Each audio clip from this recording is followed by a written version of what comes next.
Imagine que você está na escola estudando sobre radioatividade.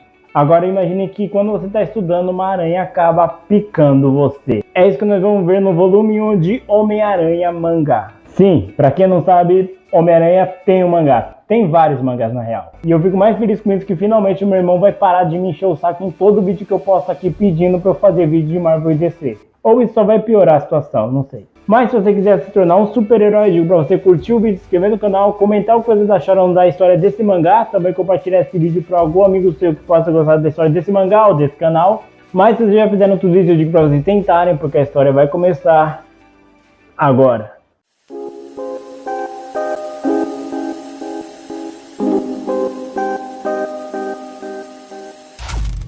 A história começa com o nosso protagonista, o Yu, estudando na sala de radioatividade. O professor dele chega ali e fala até que ele não deveria estar ali porque está bem tarde, e ele só fala para quando ele terminar de estudar para ele apagar as luzes, trancar tudo e ir para casa dele. O Yu, ele tá tão focado ali na lição dele que ele nem escuta direito o que o professor falou, e ele também não vê que uma aranha acabou descendo do teto e acabou picando ele. O Yu, ele começa a sentir uma situação muito estranha, então ele acaba trancando tudo e indo para casa. No outro dia ele vai para a escola normalmente, os colegas de classe meio que fazem bullying com ele, porque ele é um CDF, ele não fala com ninguém, e o professor até mesmo disse que viu ele sozinho na escola estudando, então o cara deve ser um mega tapado, na opinião deles, né? Acontece que quando o Yu ele tá indo embora, ele percebe que ele tá de alguma maneira assim, o corpo dele tá um pouco estranho.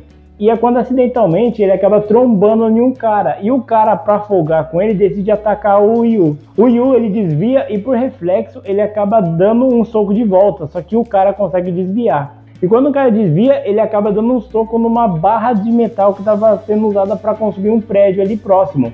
E o mais bizarro é que essa barra de metal, ela entorta com o soco do Yu. O Yu, ele fica surpreso com a força que ele tem, e quando algumas hastes de metal começam a cair na direção do Yu, ele consegue pular super alto e se prender nas paredes. Ele na hora capta o que está acontecendo ali. Aquela aranha que acabou picando ele, como ela estava ali na sala de biologia, ela estava sempre em contato com as substâncias químicas e radioativas, ela acabou meio que passando os poderes de aranha para ele. Estudando um pouco sobre os aracnídeos, o Yu ele começa a desenvolver teias sintéticas para ele conseguir meio que se balançar por aí igual uma aranha normal. Ele consegue fazer isso e ele também desenvolve o uniforme de Homem-Aranha. Enquanto ele está explorando assim, os novos poderes, ele já sabe como usar ele 100%, a tia dele chega falando que a amiga de infância do Yu mandou uma carta para ele. A Rumiko, ela mandou uma mensagem para ele falando que ela vai para Tóquio, então eles vão poder se encontrar. O Yu ele fica bastante empolgado porque ele nunca tinha conhecido ou conversado com a Rumiko pessoalmente, então ele está bastante assim ansioso. O Yu ele então vai para o centro de Tóquio, onde ele combinou de encontrar com a Rumiko, quando de repente um cara com poderes elétricos começa a roubar um banco ali, se intitulando como Electro. O Electro ele consegue roubar um banco, as polícias não conseguem deter ele, e ele entra em um carro com um homem e acaba fugindo de lá. Todos ali não entendem o que aconteceu, como aquele cara tem poderes elétricos, como a roupa dele é a prova de balas, ninguém entende exatamente o que está acontecendo. E o Yu, ele nem sabe se ele deveria agir e fazer alguma coisa para impedir aquilo. Depois de um tempo, o Yu ele encontra a Rumiko e quando eles estão conversando, ela fala que só veio para Tóquio para encontrar o irmão mais velho dela que desapareceu. Ela fala que faz meses que ela não tem notícias dele, então ela veio para Tóquio para encontrar ele. E o Yu, ele meio que se oferece para ajudar ela a encontrar ele. Ela tem pequenas pistas de onde ele possa estar, então eles começam a ir nesses lugares. Eles vão primeiro em uma mecânica, só que o cara fala que ele saiu de lá faz um tempo. Depois eles vão em um lugar onde treina um boxe. Eles falam que ele era um cara bastante esforçado e tal, só que ele acabou indo para outro lugar. Aí eles vão num lugar que meio que era de motocross, de corrida, essas paradas, só que o cara fala que ele de fato trabalhou lá por um tempo, só que ele acabou saindo de lá também não faz tanto tempo assim. Até que eles chegam no lugar meio de um clube de jazz. Só que diferente de todos os anteriores, o cara, quando eles mostram a foto do irmão da Rumiko, o cara fica extremamente bravo, falando que o irmão dela roubou uma quantia absurda de dinheiro dele. E a Rumiko, ela não sabe se isso é verdade ou não, porque o irmão dela jamais roubaria dinheiro assim. Conversando um pouco mais com a Rumiko fala que ela tá atrás do irmão dela porque a mãe dela estava hospitalizada no hospital e ela finalmente recebeu alta. O problema é que todo o tratamento que ela passou naquele hospital ficou muito caro, coisa que ela não tem dinheiro para pagar sozinha. O Yu, ele até fala que tem um dinheiro guardado, então ele quer ajudar de alguma maneira, da maneira que ele pode. Só que a Rumiko fala que a dívida que ela tem com esse hospital é de 10 mil reais e ela não sabe de onde ela vai conseguir esse dinheiro. Depois disso, eles vão para a casa do Yu e na televisão tem vários jornalistas debatendo sobre esse tal Electro, quem é ele, como ele tem esses poderes, se ele é humano, se ele é um monstro. Tá tendo um puta de um debate, toda aquela sensacionalização que a mídia ama fazer quando acontece alguma coisa. E eles até mesmo colocam uma recompensa de 100 mil reais para quem quer que consiga capturar o Shocker. E os próprios membros ali do jornal que lançaram essa recompensa, falam que é uma coisa idiota. Ninguém seria capaz de capturar o Shocker, sendo que nem a polícia está conseguindo fazer isso. O Yu, então, ele vai até a Rumiko e fala para ela não entrar em desespero, porque ele vai conseguir o dinheiro para pagar a dívida dela com o hospital. Um tempo depois, o Electro, ele ataca novamente, só que dessa vez o Yu, ele aparece vestido de aranha humana. Só que quando o Electro vê ele entende errado, ele entende Homem-Aranha. Os dois começam a brigar, só que o Electro, ele consegue fugir. Depois disso, nós vemos o Electro e aquele homem chegando em uma espécie de laboratório. Enquanto o Electro tá feliz que ele conseguiu dinheiro e pá, aquele homem fala que é melhor eles pararem, porque várias pessoas estão se machucando, algumas pessoas até morreram por causa desses roubos que eles estão fazendo. Só que o Electro fala que ele não vai parar, ele quer aquilo, porque o único objetivo dele é ser rico. Um tempo depois o Yu, ele tá na escola e ele tá super assim pra baixo, porque ele não conseguiu pegar o Electro. Só que enquanto isso, todos os alunos ali da sala dele começam a falar como o Homem-Aranha é demais, como o Homem-Aranha é incrível, que ele é um super-herói e tal. Só que o Yu, ele não acredita nisso, porque o Homem-Aranha falhou dessa vez. Mais tarde, o Yu, ele vai no shopping com a Rumiko e ele compra um presente para a mãe dela. Ele tá bastante para baixo, ele fala que gostaria de ajudar, só que ele não sabe como, ele não tem o dinheiro para isso. Só que ele fala para ela não desistir, que ele ainda vai conseguir aquele dinheiro.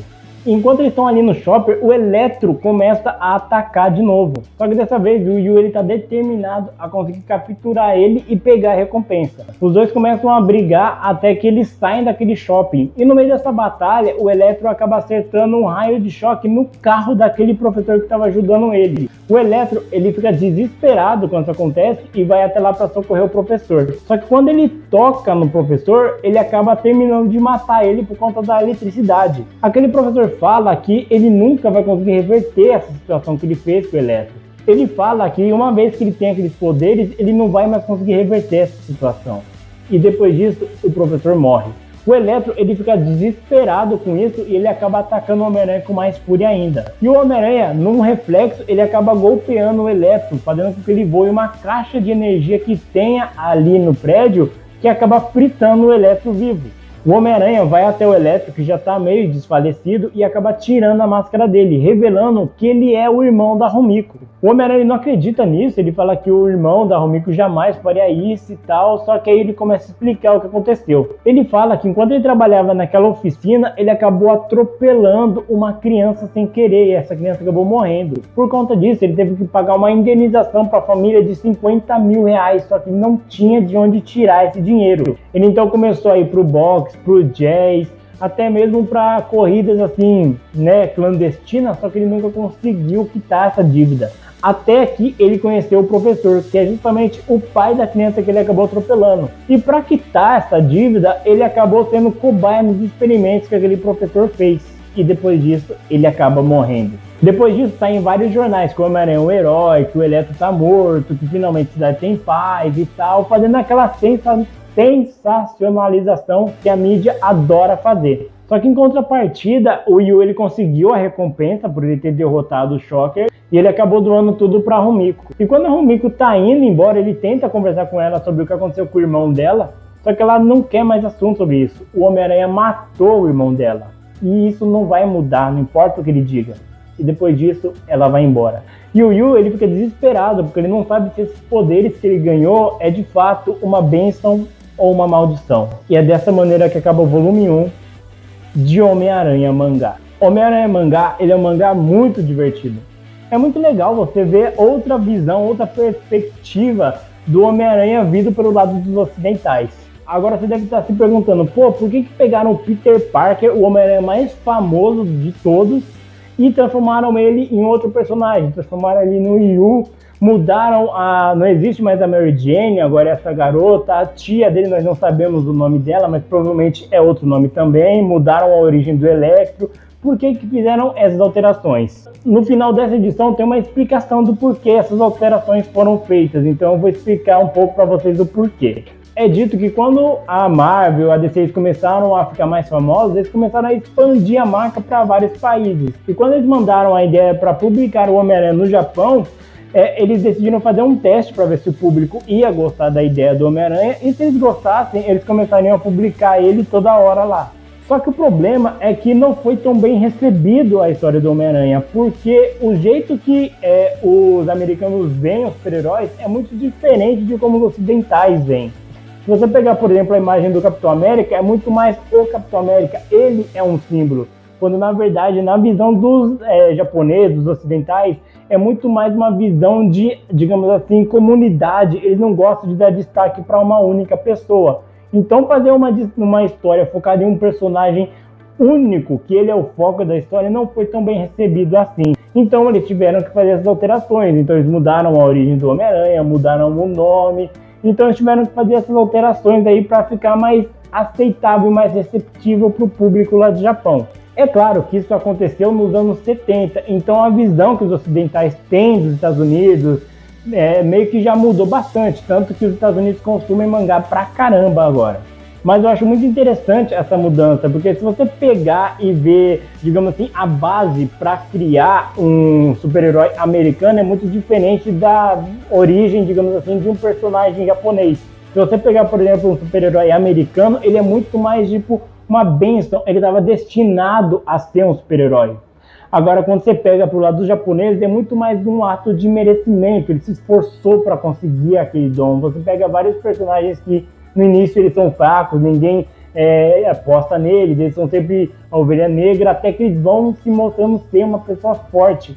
A visão que cada país tem de como se é construído um herói é muito diferente. Então é muito bom você ver a origem do Homem-Aranha sendo vista por outro ponto de vista. Então eu acho isso muito legal nessa história. O mangá ele é bem fininho, né? Ele é um encadernado da Mitos. Se você pegar pelas imagens, pelo traço dos personagens, você vai ver que é bastante até mesmo bobinho, bem infantil. Então é um produto da sua época. Então não dá pra gente julgar se a arte, o jeito que a história é elaborada, o jeito que a história é desenvolvida, porque o Homem-Aranha termina a história meio que sendo um vilão praticamente. Então vamos ver como que a história vai desenrolar com o passar das edições. Se vocês quiserem que eu traga mais versões dos heróis americanos visto pelo lado dos japoneses, porque tem bastante, essa mesma edição aqui já fala dos X-Men japoneses.